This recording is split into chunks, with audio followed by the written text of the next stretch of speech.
मैं अव्यक्त कुमार वर्मा आज अपने यूट्यूब चैनल अव्यक्त वर्मा गुरुकुल में आप सबका हार्दिक स्वागत करता हूँ।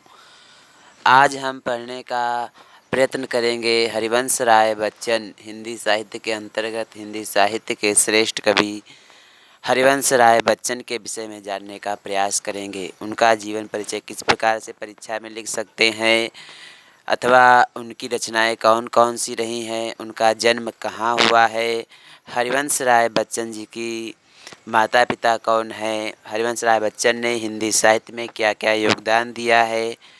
तो बहुत छोटा सा, बहुत संक्षिप्त सा, बहुत ही अच्छा और श्रेष्ठ प्रयास करने का प्रयत्न कर रहे हैं।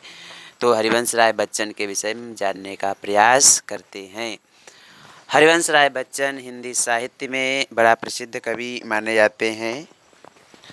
हरिवंश राय बच्चन हिंदी साहित्य के अंतर्गत हम सबको पता है कि अच्छे कवि एवं श्रेष्ठ कवि माने जाते हैं। ठीक है, हरिवंश राय बच्चन के विषय में जानने का प्रयास करते हैं। हरिवंश राय बच्चन का जन्म कब हुआ? तो 1907 ईस्वी में हुआ। कब हुआ जन्म? 1907 में। जन्म कब हुआ? 1907 ईस्वी में हुआ। कब हुआ जन्म? सन 1907 ईस्वी में उनका जन्म हुआ। ठीक, हरिवंश राय बच्चन का जन्म कब हुआ? 1907 ईस्वी में जन्म हुआ।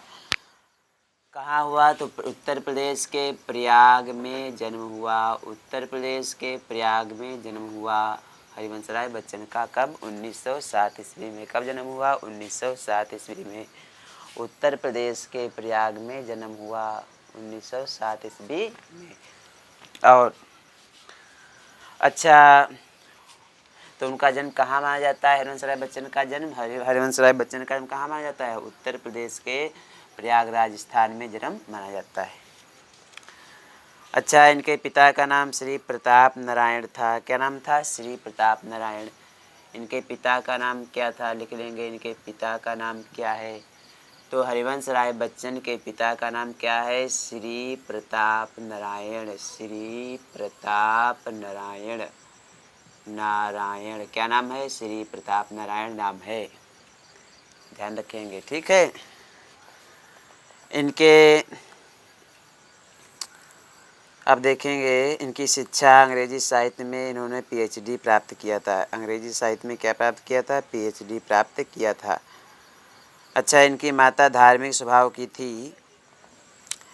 कैम्ब्रिज विश्वविद्यालय से इन्होंने डायरेक्ट की उपाधि प्राप्त की थी। काशी और प्रयाग में शिक्षा प्राप्त की। कहाँ शिक्षा प्राप्त की? तो काशी और प्रयाग में शिक्षा प्राप्त की। ध्यान रखेंगे, इनकी शिक्षा कहाँ प्राप्त हुई? तो काशी में और प्रयागराज में। हरिवंश राय बच्चन की शिक्षा कहाँ प्राप्त हुई? तो लिख लेंगे काशी में और प्रयागराज में। काशी में और प्रयागराज में शिक्षा प्राप्त हुई। ठीक, प्रयागराज में इन्होंने शिक्षा प्राप्त की। ठीक है, शिक्षा प्राप्त की है। हरिवंश राय बच्चन प्रयाग विश्वविद्यालय में अध्यापक रहे। हरिवंश राय बच्चन किस विश्वविद्यालय में अध्यापक रहे? तो प्रयाग विश्वविद्यालय में अध्यापक रहे। किस विद्यालय में अध्यापक रहे? प्रयाग विश्वविद्यालय में अध्यापक रहे। हरिवंश राय बच्चन किस विद्यालय में अध्यापक रहे? तो प्रयाग विश्वविद्यालय में अध्यापक रहे हरिवंश राय बच्चन। ठीक, प्रयाग विश्वविद्यालय में क्या रहे? अध्यापक। ठीक है, यहाँ लिख लेंगे अध्यापक या शिक्षक रहे। अध्यापक या शिक्षक रहे कौन? हरिवंश राय बच्चन। ठीक है, कहाँ? प्रयाग विश्वविद्यालय में शिक्षक रहे। ठीक, अच्छा, कुछ समय तक आकाशवाणी के साहित्यिक कार्यक्रमों से भी जुड़ते रहे। हरिवंश राय बच्चन जी है आकाशवाणी के कार्यक्रमों में भी कुछ समय तक इन्होंने जुड़ा। आकाशवाणी कार्यक्रम में जुड़ते रहे। ठीक, कार्यक्रम में जुड़े हैं, रेडियो के कार्यक्रम में भी भाग लेते रहे कुछ समय तक। ठीक है, अब उसके बाद देखते हैं क्या दिया है। फिर दिल्ली में विदेश मंत्रालय में सेवारत रहे। बाद में क्या इनको पद मिला? दिल्ली में विदेश मंत्रालय का पद मिला। दिल्ली में क्या रहे? विदेश मंत्रालय।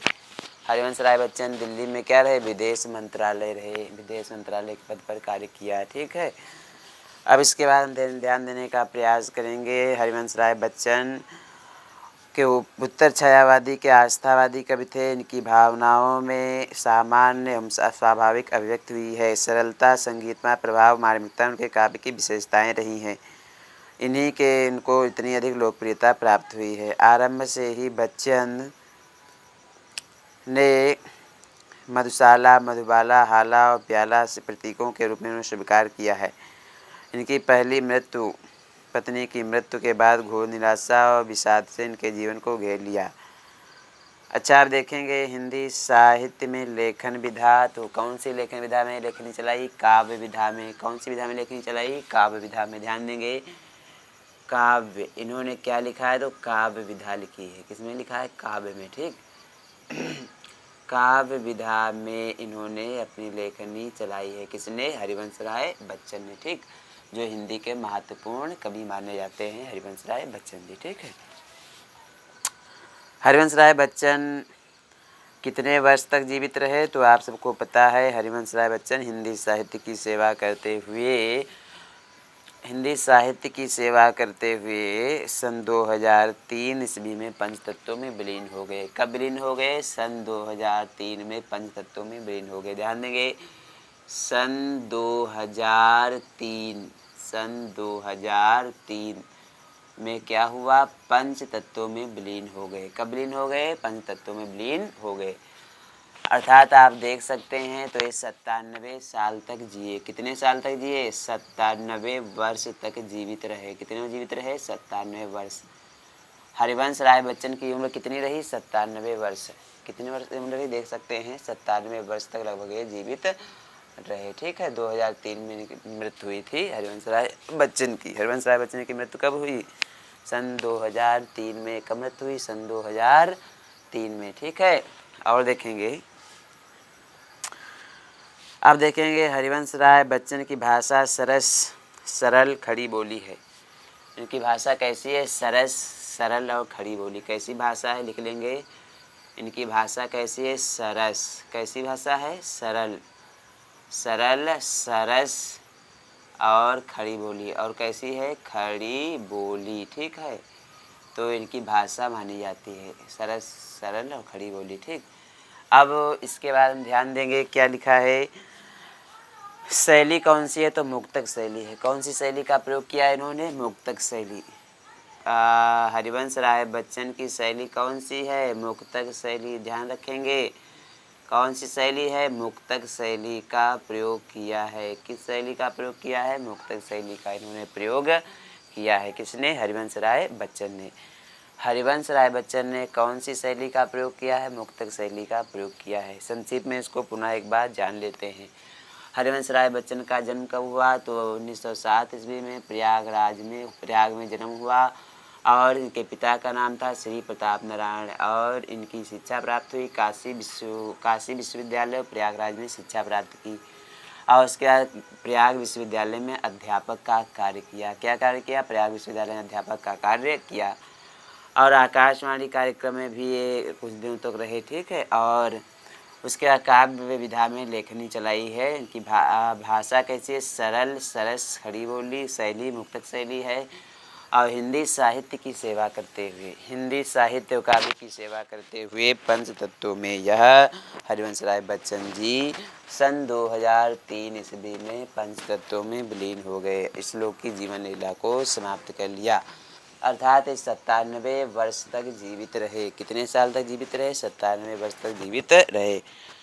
हरिवंश राय बच्चन कितने वर्ष तक जीवित रहे? तो आंसर आएगा 97 वर्ष तक जीवित रहे हरिवंश राय बच्चन जी। कितने वर्ष तक जीवित रहे? 97 वर्ष तक जीवित रहे। कौन? हरिवंश राय बच्चन। ठीक, हरिवंश राय बच्चन कितने साल जीवित रहे? 97 वर्ष तक। ठीक है, तो आप ध्यान रखेंगे, बिल्कुल क्लियर बात है। अब देखेंगे हरिवंश राय बच्चन की रचनाएं। क्या देखेंगे? हरिवंश राय बच्चन की प्रमुख रचनाएं। हरिवंश राय बच्चन की हिंदी साहित्य में क्या क्या रचनाएं हैं, इसके विषय में जानने का प्रयास करेंगे। ठीक है, तो हरिवंश राय बच्चन की रचनाएं देखते हैं क्या क्या है। हरिवंश राय बच्चन की प्रमुख रचनाएं, आप हेडिंग डाल लेंगे प्रमुख रचनाएं। क्या लिखेंगे? प्रमुख रचनाएं। ठीक, हरिवंश राय बच्चन की प्रमुख रचनाएं कौन कौन सी, इसको ध्यान देंगे क्या लिखा है। तो मधुशाला कौन सी रचना है, मधुशाला। ठीक, आप इसको लिख लेंगे मधुशाला। क्या लिखा है, मधुशाला। ठीक, और हरिवंश राय बच्चन की बड़ा प्रसिद्ध एक रचना है, बहुत ही प्रसिद्ध, मधु कलश, निशा आमंत्रण। क्या रचना है, मधु कलश, मधु कलश, मधु कलश और निशा आमंत्रण। क्या नाम है, निशा आमंत्रण, ऐसे लिख लेंगे, निशा आमंत्रण। ठीक, निशा आमंत्रण, आमंत्रण इनकी बड़ा प्रसिद्ध रचना है, निशा आमंत्रण की प्रसिद्ध रचना है। अच्छा, निशा निमंत्रण, आमंत्रण या निमंत्रण। ठीक, एकांत संगीत और सतरंगिनी, सतरंगिनी। ठीक, मिलन एक रचना कौन है, एकांत। क्या रचना है, एकांत संगीत। क्या रचना है, कौन सी रचना है, एकांत संगीत। ठीक, एकांत संगीत किसकी रचना है, तो हरिवंश राय बच्चन की। ठीक, और मिलन किसकी रचना है, हरिवंश राय बच्चन की। मिलन किसकी रचना है, हरिवंश राय बच्चन की, बड़ा प्रसिद्ध रचना है। सतरंगिनी किसकी रचना है, हरिवंश राय बच्चन की। यामिनी किसकी रचना है, तो यामिनी किसकी रचना, आप ध्यान देंगे, यामिनी किसकी रचना है, हरिवंश राय बच्चन की। यामिनी किसकी रचना है, हरिवंश राय बच्चन की। सातरंगिनी, सातरंगिनी, सातरंगिनी किसकी रचना है, हरिवंश राय बच्चन की। ठीक, अब इसके बाद ध्यान देंगे, क्या भूलूं क्या याद करूं, क्या भूलूं क्या याद करूं, क्या भूलूं क्या याद करूं, क्या याद करूं। तो ये किसकी रचना है, हरिवंश राय बच्चन की। क्या भूलूं क्या याद करूं, हरिवंश राय बच्चन की बड़ा प्रसिद्ध रचना है। ठीक, क्या भूलूं क्या याद करूं। अब इसके बाद और देखेंगे, एक बड़ा प्रसिद्ध रचना है, नीड़ का निर्माण फिर फिर, नीड़ का निर्माण फिर फिर, नीड़ का निर्माण फिर फिर, नीड़ का निर्माण फिर फिर। ठीक, फिर और फिर। ठीक, तो नीड़ का निर्माण फिर किसकी रचना है, तो आप ध्यान देंगे किसकी रचना है, हरिवंश राय बच्चन की रचना है, बड़ा प्रसिद्ध है। बसेरे से दूर, बसेरे से दूर ये रचना भी हरिवंश राय बच्चन की है। बसेरे से दूर, बसेरे से दूर, बसेरे से दूर किसकी रचना है, हरिवंश राय बच्चन की रचना है। तो इसको लिख लेंगे आदि। क्या लिख लेंगे, आदि। और सी रचना है। ठीक है, हरिवंश राय बच्चन की एक रचना है, पथ की पहचान। कौन सी रचना है, पथ की पहचान, पथ की पहचान, पथ की पहचान किसकी रचना है, तो हरिवंश राय बच्चन की, बड़ा प्रसिद्ध, बहुत ही प्रसिद्ध रचना है। पथ की पहचान बहुत प्रसिद्ध रचना है हरिवंश राय बच्चन की। हिंदी साहित्य में हरिवंश राय बच्चन का महत्वपूर्ण स्थान माना जाता है। एक और देख लेंगे रचना, बड़ा प्रसिद्ध है, बहुत ही प्रसिद्ध रचना है, कौन है, प्रणय पत्रिका। कौन सी है, प्रणय पत्रिका। क्या लिखा है, प्रणय पत्रिका। प्रणय पत्रिका किसकी रचना है, हरिवंश राय बच्चन की रचना है। ठीक, अब इसके बाद हम एक रचना और देखने का प्रयास करेंगे, कौन सी है, बुद्ध और नाचघर। बुद्ध और नाचघर, बुद्ध और नाचघर किसकी रचना है, बुद्ध और नाचघर, बुद्ध और नाचघर किसकी रचना है, तो आप सबको पता है हरिवंश राय बच्चन की, बड़ा प्रसिद्ध है, बहुत प्रसिद्ध रचनाएं हैं। बुद्ध और नाचघर किसकी रचना है, हरिवंश राय बच्चन की रचनाएं मानी जाती हैं। ठीक, नाचघर। और एक रचना और देख लेंगे, क्या नाम है, प्रवास की डायरी, आरती और श्रृंगार। प्रवास की डायरी, आरती और श्रृंगार, प्रवास की डायरी, आरती और श्रृंगार। लिख लेंगे इसको, प्रवास की डायरी, प्रवास की डायरी। ठीक, प्रवास की डायरी तो बड़ा प्रसिद्ध, बहुत ही प्रसिद्ध रचना है किसकी, हरिवंश राय बच्चन की। पुनः एक बार ध्यान देंगे, हरिवंश राय बच्चन की प्रमुख रचनाएं कौन कौन सी हैं, तो इसको देखने का हम प्रयास कर रहे हैं। कौन सी रचना है? देखिए, मधुशाला, मधुकलश, निशा आमंत्रण, एकांत संगीत, मिलन, यामिनी और सत्संगिनी, क्या भूलूं क्या याद करूं, नीड़ का निर्माण, फिर बसेरे से दूर, पथ की पहचान, प्रणय पत्रिका, बुद्ध और नाचघर, प्रवास की डायरी। हरिवंश राय बच्चन की बहुत ही प्रसिद्ध रचनाएं हैं। तो आज हम बहुत ही संक्षिप्त में आपको जानकारी दे रहे थे हरिवंश राय बच्चन के विषय में। हरिवंश राय बच्चन की प्रमुख रचनाएं कौन कौन सी रही हैं और उन रचनाओं के विषय में हम किस प्रकार से जान सकते हैं, हरिवंश राय बच्चन ने क्या लिखा है, तो इस विषय में हम आपको बताने का प्रयास कर रहे थे।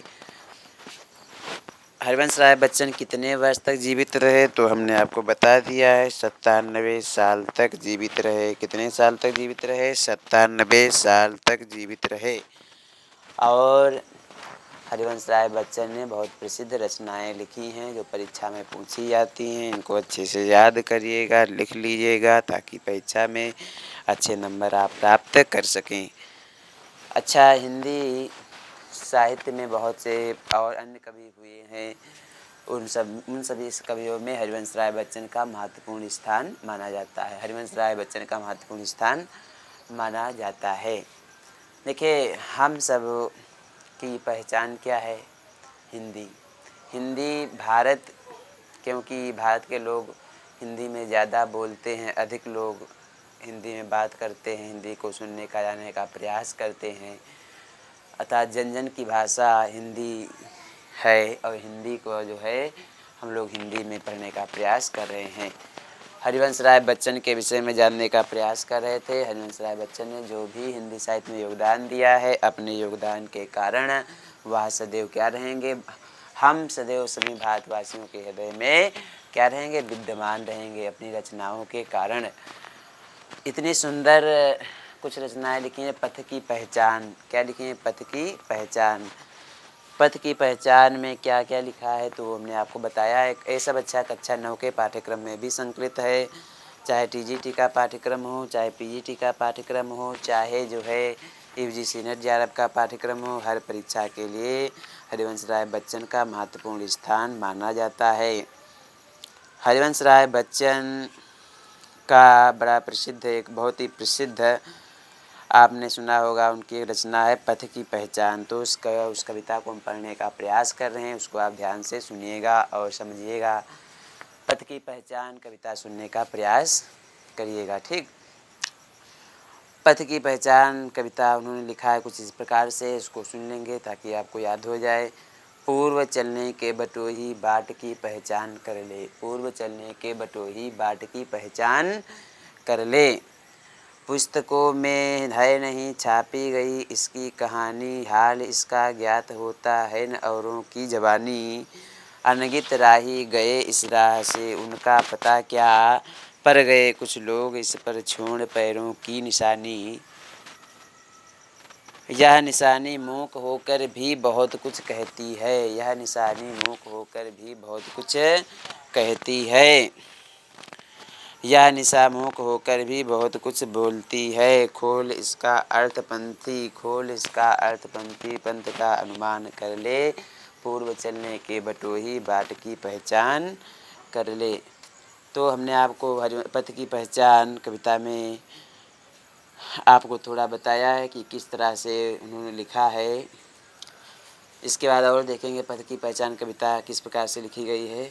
कौन कहता है कि स्वप्नों को न आने दे हृदय में, देखते हैं सब इन्हें अपना उम्र अपने समय में, कौन कहता है कि स्वप्नों को आने न हृदय में, कौन कहता है सपनों को आने न दे हृदय में, देखते हैं सब इन्हें अपना अपने उम्र अपने समय में, और तू भी यत्न कर तो मिल नहीं सकती सफलता, और तू भी यत्न कर तो मिल नहीं सकती सफलता, ये उदय होते लिए कुछ ध्येय अपने नैनों के निलय में, किंतु जग के पंथ पर ये स्वप्न दो तो सत्य 200, स्वप्न दो तो सत्य 200, अस्वप्न पर ही मुग्ध मत हो सत्य का भी ज्ञान कर ले, पूर्व चलने के बटोही बाट की पहचान कर ले। तो आपने हरिवंश पथ की पहचान कविता के 2 पैराग्राफ हमने आपको पढ़ाए, तो आपको अच्छा लगा होगा। और वीडियो अच्छा लगे तो लाइक शेयर और सब्सक्राइब अवश्य करिएगा। और हमें रास्ते में पथ में रास्ता है, रास्ते की पहचान के लिए मनुष्य को जानना आवश्यक है, क्योंकि अपने जीवन में यदि पथ की पहचान होगी हमें, तभी आप जीवन में अच्छा कर पाएंगे। इसके लिए समस्त महापुरुषों के जीवन परिचय को अध्ययन करके उनको विधिवत आचरण रूप में प्रयोग करके अपना जीवन हम अच्छा बना सकते हैं। जैसे चाहे स्वामी विवेकानंद हो, कौन हो? स्वामी विवेकानंद। स्वामी विवेकानंद का जीवन हो, चाहे अब्राहम लिंकन का जीवन परिचय हो, चाहे आचार्य सायण हो, आचार्य मध्वाचार्य हो, जगत गुरु शंकराचार्य या वेद व्यास, वाल्मीकि, जितने भी संस्कृत के आज जितने महापुरुष हुए हैं, उन सभी महापुरुषों को हम अपने आचरण में प्रयोग करके अपना जीवन अच्छा बना सकते हैं। जिसे महाराणा प्रताप, कौन महापुरुष है? महाराणा प्रताप। महाराणा प्रताप के विषय में हम जाने कि 1540 में जन्म हुआ, 97 में मृत्यु हुई, 57 साल जिए। राजा कृष्णदेव राय, एक नाम बड़ा प्रसिद्ध है भारत में, राजा कृष्णदेव राय, जिसके जो है राजकवि कौन थे? तेनालीराम। कौन राजकवि थे? तेनालीराम। इसी प्रकार आपने सुना होगा राजा बीरबल, जो अकबर के दरबार में रहते थे, ठीक है। और भारत के महापुरुष गौतम बुद्ध, महावीर स्वामी, आचार्य सायण, और कौन है? स्वामी विवेकानंद। स्वामी विवेकानंद के गुरु कौन थे? आचार्य रामकृष्ण परमहंस। आचार्य रामकृष्ण परमहंस। बहुत से गुरु हुए, आचार्य सायण, मध्वाचार्य। हम कहाँ तक महापुरुषों के नाम बताएंगे। आप जो है शिवाजी के गुरु स्वामी समर्थ रामदास के विषय में जानिए। जितने भी महापुरुष हुए हैं उन सब ने एक ही बात बताई है कि अच्छे कर्म करोगे तभी जीवन अच्छा बन पाएगा। अब अच्छा जीवन बनने के लिए आपको निश्चय ही अच्छे कर्म करने की आवश्यकता होती है। तो पथ की पहचान, अपने जीवन को अच्छा बनाने के लिए हमें रास्ते की पहचान करना चाहिए। तरह तरह के विचार, चाहे गौतम बुद्ध हों, चाहे महावीर स्वामी हों, चाहे जो है स्वामी विवेकानंद हों, चाहे अब्राहम लिंकन हों, चाहे जॉर्ज वाशिंगटन हों, चाहे थॉमस एल्वा एडिसन का जीवन हो, ठीक है। तो इन महापुरुषों के अध्ययन से हम अपना जीवन अच्छा बनाएं। उन सभी महापुरुषों का अध्ययन करें और चिंतन करें किस प्रकार से अपना जीवन उन्होंने संसार में बिताया है, एक एक पल को ध्यान दिया है, क्या लिखा है। अरस्तु, चाहे सिकंदर, बहुत से, हर्षवर्धन, सम्राट चंद्रगुप्त विक्रमादित्य। जिससे स्वामी विवेकानंद के विषय में आपको बता दें तो स्वामी विवेकानंद का जन्म कब हुआ? 1863 ईस्वी में हुआ। कब जन्म हुआ? 1863 ईस्वी में जन्म हुआ। स्वामी विवेकानंद का जन्म कब हुआ? 1863 में हुआ। मृत्यु कब हुई? 1902 ईस्वी में हुई। कब मृत्यु हुई? 1902 ईस्वी में मृत्यु हुई। किसकी? स्वामी विवेकानंद की, ठीक। इसी तरह आप देखेंगे इतने महापुरुष हैं, उन सभी महापुरुषों के जीवन से हमें शिक्षा प्राप्त करना है और अपना जीवन अच्छा बनाना है। हमारा एक ही उद्देश्य है कि हम सब ने ठाना है भारत को मजबूत बनाना है। भारत को क्या करना है? मजबूत बनाना है। हम सब ने ठाना है भारत को मजबूत बनाना है और ज्ञान के प्रकाश को जन जन तक पहुंचाना है। ज्ञान के प्रकाश को जन जन तक पहुंचाना है। तो बहुत संक्षिप्त में हमने आपको वीडियो को बताया है कि कुछ महापुरुषों के अध्ययन से अपना जीवन अच्छा बना सकते हैं। तो इनके हरिवंश राय बच्चन के काव्य में बहुत अच्छे अच्छे आपको मिलते हैं पढ़ने को, तो आप पढ़ लेंगे। जैसे आपने पढ़ा होगा, कोशिश करने वालों की कभी हार नहीं होती। कोशिश करने वालों की कभी हार नहीं होती, लहरों से डरकर नौका कभी पार नहीं होती। तो हरिवंश राय बच्चन ने बहुत अच्छी अच्छी कविताएं लिखी हैं। हमें उनको कविताओं का अध्ययन करना चाहिए। इनके काव्य का अध्ययन करके हमें अपना जीवन सफल बनाना चाहिए। अपनी वाणी को हम बहुत संक्षिप्त में आपको बताने का प्रयास कर रहे हैं। तो हमारे विचार, हरिवंश राय बच्चन के विचार अच्छे लगें तो वीडियो को लाइक, शेयर और सब्सक्राइब अवश्य करिए। वीडियो को लाइक, शेयर और सब्सक्राइब अवश्य करिए, क्योंकि इतने महापुरुषों के विषय में हरिवंश राय बच्चन ने बताया है कि पथ की पहचान किस प्रकार से मनुष्य कर सकता है और अपना जीवन अच्छा बना सकता है। हरिवंश राय बच्चन के विचारों को पढ़िए और जितने महापुरुषों ने बताए नाम, चाहे महाराणा प्रताप हों, चाहे गौतम बुद्ध हों, और चाहे ये भगवान श्री कृष्ण हों, चाहे युधिष्ठिर हों, सबके विषय में जानिए। और श्रीमद् भगवद गीता को अवश्य ही पढ़िए, तो क्योंकि उसमें कर्म की बहुत सुंदर व्याख्या की गई है। ब्रह्म सूत्र, उपनिषद और गीता और उपनिषद, इस सब को पढ़िए ताकि आपका ज्ञान अच्छा से प्रकाशित हो सके। ठीक है, तो जय श्री राम, धन्यवाद।